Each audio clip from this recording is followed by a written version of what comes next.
ಬೇಕಾದ ಇಂಗ್ರೀಡಿಯೆಂಟ್ಸ್ಗಳು. ಇಲ್ಲಿ ನಾನು ಮಿಕ್ಸ್ಡ್ ತರಕಾರಿ ತಗೊಂಡಿದ್ದೇನೆ. 5 ಬೀನ್ಸ್, 2 ಬೇಬಿ ಕಾರ್ನ್, 1 ಕ್ಯಾರೆಟ್.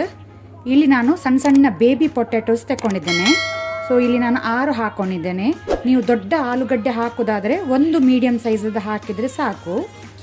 ಒಂದು ಅರ್ಧ ಕಪ್ ಆಗುವಷ್ಟು ಫ್ರೋಝನ್ ವಟಾಣ ತಗೊಂಡಿದ್ದೇನೆ, ಹಸಿ ವಟಾಣ. ಮಸಾಲ ಮಾಡಲಿಕ್ಕೆ ಬೇಕಾದ ಇಂಗ್ರೀಡಿಯೆಂಟ್ಸ್ಗಳು: 1 ಹಿಡಿಯಷ್ಟು ಕೊತ್ತಂಬರಿ ಸೊಪ್ಪು, 1 ಸಣ್ಣ ಸೈಜ್ ಈರುಳ್ಳಿ, 1 ಹಿಡಿಯಾಗುವಷ್ಟು ಪುದೀನ, 4 ರಿಂದ 5 ಹಸಿಮೆಣಸು green chilli, 5 tablespoon freshly grated coconut ತೆಂಗಿನ ತುರಿ 5 ಟೇಬಲ್ ಸ್ಪೂನು, 6 ಲವಂಗ ಕ್ಲೋಸ್, 4 ಏಲಕ್ಕಿ ಕಾರ್ಡಮಮ್, 1 ಇಂಚ್ ಚಕ್ಕೆ ಸಿನೆಮನ್ ಸ್ಟಿಕ್. ಒಗ್ಗರಣೆಗೆ 1 ಸಣ್ಣ ಸೈಜ್ ಈರುಳ್ಳಿ, 1 ಸಣ್ಣ ಸೈಜ್ ಟೊಮ್ಯಾಟೊ. ಇದು ಮಸಾಲವನ್ನು ನಾವೀಗ ರುಬ್ಬಬೇಕು, ಗ್ರೈಂಡ್ ಮಾಡಬೇಕು. ಕೊತ್ತಂಬರಿ ಸೊಪ್ಪು, ಈರುಳ್ಳಿ, ಪುದೀನ, ಹಸಿಮೆಣಸು, ತೆಂಗಿನ ತುರಿ, ಚಕ್ಕೆ, ಏಲಕ್ಕಿ, ಲವಂಗ. ನಾನಿಲ್ಲಿ ಇವತ್ತು ಶುಂಠಿ ಬೆಳ್ಳುಳ್ಳಿ ಪೇಸ್ಟ್ ಯೂಸ್ ಮಾಡ್ತೇನೆ. ಒಂದು ವೇಳೆ ನೀವು ಶುಂಠಿ ಮತ್ತು ಬೆಳ್ಳುಳ್ಳಿ ಹಾಗೇನೆ ಹಾಕಲಿಕ್ಕಿದ್ರೆ ರುಬ್ಬುವಾಗ ಹಾಕ್ಕೊಂಡ್ರೆ ಆಯಿತು. ಪಾತ್ರೆ ಬಿಸಿಗಿಟ್ಟಿದ್ದೇನೆ. 1 ಟೇಬಲ್ ಸ್ಪೂನ್ ಅಷ್ಟು ಕುಕ್ಕಿಂಗ್ ಆಯಿಲ್ ಎಣ್ಣೆ ಹಾಕೋಣ. ಎಣ್ಣೆ ಬಿಸಿ ಆಗಲಿ. ಎಣ್ಣೆ ಬಿಸಿಯಾದ ನಂತರ ಈರುಳ್ಳಿ ಹಾಕೋಣ.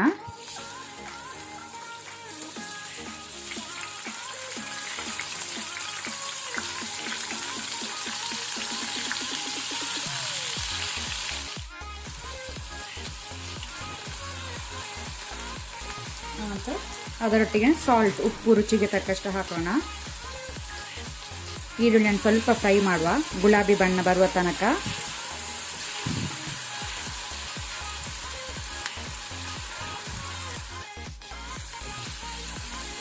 ಈರುಳ್ಳಿ ಫ್ರೈ ಆಗಿದೆ. ಈಗ ನಾವು 1 ಟೇಬಲ್ ಸ್ಪೂನ್ ಅಷ್ಟು ಶುಂಠಿ ಬೆಳ್ಳುಳ್ಳಿ ಪೇಸ್ಟ್, ಜಿಂಜರ್ ಗಾರ್ಲಿಕ್ ಪೇಸ್ಟ್ ಹಾಕೋಣ. ಇದನ್ನು ಸಹ ಒಳ್ಳೆ ರೀತಿ ಫ್ರೈ ಮಾಡಬೇಕು, ಹಸಿ ವಾಸನೆ ಹೋಗೋ ತನಕ.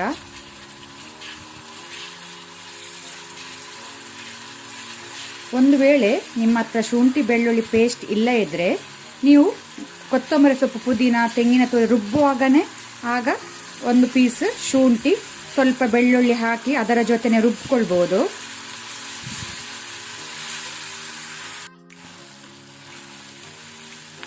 ಶುಂಠಿ ಬೆಳ್ಳುಳ್ಳಿ ಪೇಸ್ಟ್ ಒಳ್ಳೆ ರೀತಿ ಫ್ರೈ ಆಗಿದೆ, ಹಸಿ ವಾಸನೆ ಹೋಗಿದೆ. ಈಗ ನಾವು ಟೊಮೆಟೊ ಹಾಕೋಣ.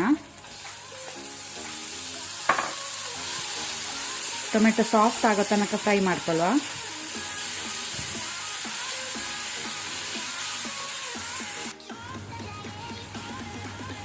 ಸಾಕು ಟೊಮೆಟೊ ಫ್ರೈ ಆಗೋದು. ಈಗ ನಾವು ರುಬ್ಬಿಟ್ಟ ಮಸಾಲವನ್ನು ಹಾಕೋಣ.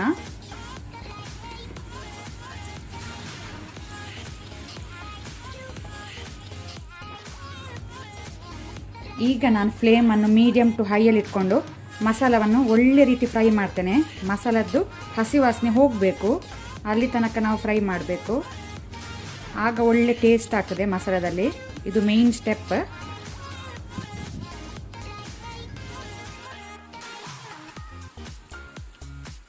ಮಸಾಲೆ ಒಳ್ಳೆ ರೀತಿ ಫ್ರೈ ಆಗಿದೆ, ಸಾಕು. ಈಗ ನಾವು ತರಕಾರಿ ಹಾಕೋಣ.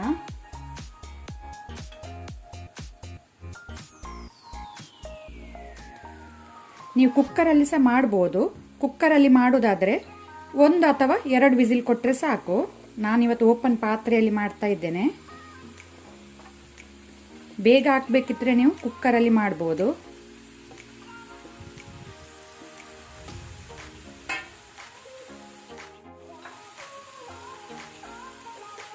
ಸ್ವಲ್ಪ ನಾವು ತರಕಾರಿಯನ್ನು ಮಸಾಲೆಯೊಟ್ಟಿಗೆ ಫ್ರೈ ಮಾಡಿಕೊಳ್ಳುವ.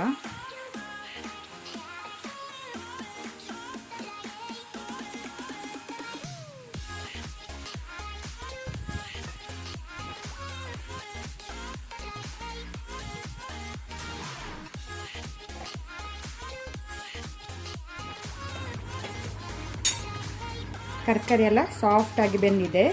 ವೆಜ್ ಕೂರ್ಮ ರೆಡಿಯಾಗಿದೆ ಸರ್ವ್ ಮಾಡಲಿಕ್ಕೆ. ಇದನ್ನು ನೀವು ಚಪಾತಿ, ಪೂರಿ, ದೋಸೆ, ರೋಟಿ, ಇಡ್ಲಿ ಜೊತೆ ಸರ್ವ್ ಮಾಡ್ಬೋದು. ಒಳ್ಳೆ ಕಾಂಬಿನೇಷನ್. ಮಿಸ್ ಮಾಡೋದೊಮ್ಮೆ ಟ್ರೈ ಮಾಡಿ.